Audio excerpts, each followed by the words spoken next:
ನಮಸ್ಕಾರ ಪ್ರೀತಿಯ ಸ್ನೇಹಿತರೆ, welcome to Pooja soul talks. ಮಾತುಗಳು ಹೃದಯದಿಂದ.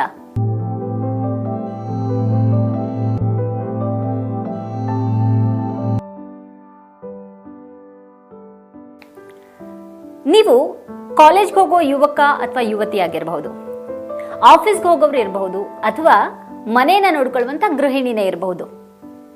ನಮ್ಮೆಲ್ಲರ ಜೀವನದಲ್ಲೂ ಒಂದೇ ತರ ಕಥೆ ಇರುತ್ತೆ. ಎಲ್ಲರನ್ನ ಸಂತೋಷ ಪಡಿಸುವಂತಹ ಒಂದು ಪ್ರಯತ್ನ ಅಥವಾ ಎಲ್ಲರಲ್ಲೂ ಅಡ್ಜಸ್ಟ್ ಆಗುವಂತಹ ಒಂದು ಪ್ರಯತ್ನ. ಆದ್ರೆ ಇದರಲ್ಲಿ ಕಡೆಗೆ ನಮ್ಮನ್ನ ನಾವೇ ಮರ್ತು ಬಿಡ್ತೀವಿ. ಹಾಗೆ ಹೊಸ ವರ್ಷ ಅಂತ ಬಂದ ಕೂಡ್ಲೇನೆ ಎಲ್ಲರೂ ಹೊಸ ರೆಸಲ್ಯೂಷನ್ ಅನ್ನ ನಾವು ಲಿಸ್ಟ್ ಮಾಡ್ಕೊಳ್ತೀವಿ.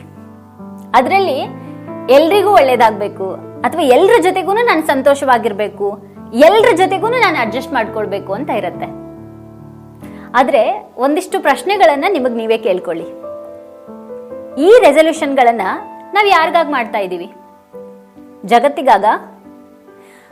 ಅಥವಾ ಇದರಲ್ಲಿ ನಮ್ಮನ್ನ ನಾವೇ ಮರ್ತು ಬಿಟ್ಟಿದೀವ? ನಾವ್ ಎಲ್ರಿಗಾಗಿ ವಿಶಸ್ ಮಾಡ್ತೀವಿ, ಆದ್ರೆ ನಮಗಾಗಿ ನಾವೇನ್ ಮಾಡ್ಕೊಳ್ತೀವಿ? ದ ಹಿಡನ್ ಟ್ರುತ್ ಅಂದ್ರೆ ಇದು ಡೀಪ್ ರಿಯಾಲಿಟಿ.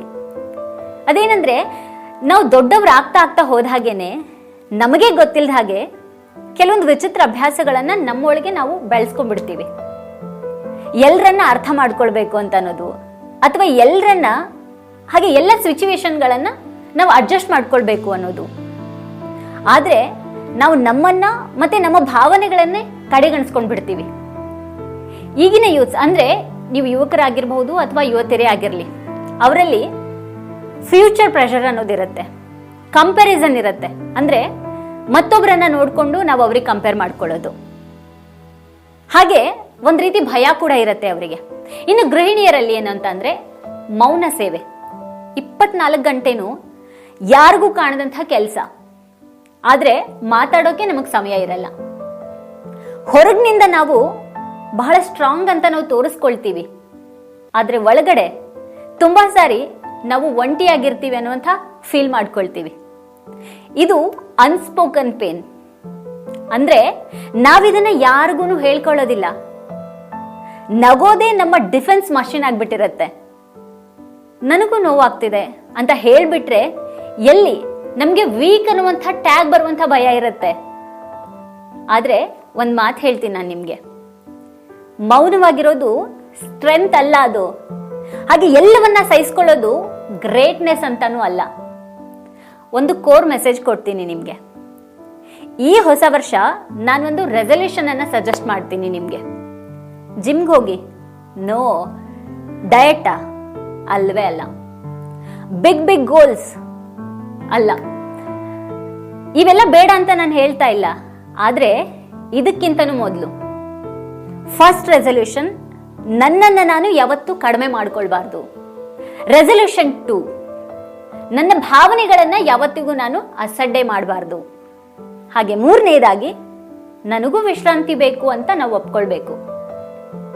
ಇನ್ನು ಎಲ್ಲರನ್ನೂ ನಾನು ಸಂತೋಷ ಪಡಿಸ್ಬೇಕು, ಎಲ್ಲರ ಜೊತೆಗೂ ಅಡ್ಜಸ್ಟ್ ಆಗ್ಬೇಕು. ಇದ್ರ ಬದಲಿಗೆ ಒಂದು ಮಾತನ್ನ ಹೇಳ್ಕೊಳ್ಳಿ, ನಾನು ನನಗ್ ಸಾಕು. ಈ ಒಂದು ಸೆಂಟೆನ್ಸ್ ಸೆಲ್ಫಿಶ್ ಅಲ್ವೇ ಅಲ್ಲ. ಇದು ಸೆಲ್ಫ್ ರೆಸ್ಪೆಕ್ಟ್. ನಮ್ಮ ವರ್ತ್ ಯಾರ ಅಪ್ರೂವಲ್ ಮೇಲೂ ಡಿಪೆಂಡ್ ಆಗಬಾರ್ದು. ನಮ್ಮ ಭಾವನೆಗಳಿಗೂ ನಾವು ಸಮಯ ಕೊಡೋಣ, ಬೆಲೆ ಕೊಡೋಣ ಅಲ್ವಾ? ನನಗ್ ಬೇಸರ ಆಗಿದೆ, ನನಗೂ ವಿಶ್ರಾಂತಿ ಬೇಕು, ಇದು ನನಗಿಷ್ಟ ಇಲ್ಲ, ಇವೆಲ್ಲ ತಪ್ಪು ಮಾತುಗಳು ಅಲ್ವೇ ಅಲ್ಲ. ನಿಮ್ಮ ಮನಸ್ಸಿನ ಮಾತನ್ನ ಕೇಳಿಸ್ಕೊಳ್ಳೋದು ಪಾಪ ಅಲ್ಲ. ನಿಮಗೆ ನೀವು ಟೈಮ್ ಕೊಡೋದು ಅಪರಾಧ ಅಲ್ವೇ ಅಲ್ಲ. ಸೊ ನಾನು ಇವತ್ತಿನ ಯೂತ್ಸ್ ಮತ್ತೆ ಹೌಸ್ ವೈಫ್ಸ್ ಅಂದ್ರೆ ಗೃಹಿಣಿಯರಿಗೆ ಒಂದು ಮೆಸೇಜ್ ಕೊಡ್ತೀನಿ. ಯೂತ್ಸ್, ನೀವು ಮೊದಲು ಇದನ್ನ ಅರ್ಥ ಮಾಡ್ಕೊಳ್ಬೇಕು. ನಿಮ್ಮ ಜೀವನ ಅನ್ನೋದು ರೇಸ್ ಅಲ್ಲ, ಅಥವಾ ನೀವು ಲೇಟ್ ಅಂತ ಅಲ್ಲ, ಮತ್ತೊಬ್ಬರನ್ನ ನೋಡಿ ನಾನು ಲೇಟ್ ಆದೆ ಅನ್ಕೊಳ್ಳೋದಲ್ಲ. ಸ್ಲೋ ಪ್ರೋಗ್ರೆಸ್ ಕೂಡ ಪ್ರೋಗ್ರೆಸ್ ಅಲ್ವಾ?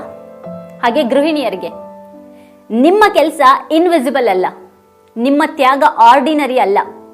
ನೀವು ಕೇವಲ ಅಡ್ಜಸ್ಟ್ ಮಾಡ್ಕೊಳ್ಳುವಂತ ವ್ಯಕ್ತಿ ಅಲ್ಲ. ನೀವೇ ಒಂದು ವ್ಯಕ್ತಿತ್ವ. ಒಂದು ಜೆಂಟಲ್ ರಿಮೈಂಡರ್ ನಿಮ್ಗೆಲ್ಲ, ನಿಮ್ಮ ಇನ್ನರ್ ಚೈಲ್ಡ್ ಅನ್ನ ಮರಿಬೇಡಿ. ನಿಮ್ಗೆ ಸಂತೋಷ ಕೊಡುವಂಥ ಸಣ್ಣ ಸಣ್ಣ ವಿಷಯಗಳನ್ನ ಗಿಲ್ಟ್ ಇಲ್ದೇನೆ ಅನುಭವಿಸಿ. ಜೀವನ ಪರ್ಫೆಕ್ಟ್ ಆಗ್ಬೇಕು ಅಂತ ಬೇಡ, ಪೀಸ್ಫುಲ್ ಆಗಿದ್ರೆ ಸಾಕು. ಈ ವಿಡಿಯೋವನ್ನ ನೀವು ನೋಡ್ತಾ ಇದ್ರೆ ಇದು ಕೋ ಇನ್ಸಿಡೆನ್ಸ್ ಅಲ್ಲ, ನಿಮ್ಮ ಮನಸ್ಸಿಗೂ ಈ ಮಾತು ಬೇಕಾಗಿತ್ತು ಅಂತ ನನಗನ್ಸತ್ತೆ ಅಲ್ವಾ? ನಿಮ್ಗೆ ಈ ಮಾತು ತಟ್ಟಿದ್ರೆ, ಈ ವಿಡಿಯೋ ಇಷ್ಟ ಆಗಿದ್ರೆ ಲೈಕ್ ಮಾಡಿ, ಶೇರ್ ಮಾಡಿ, ಮತ್ತೆ ಕಮೆಂಟ್ನಲ್ಲಿ ಹೇಳಿ.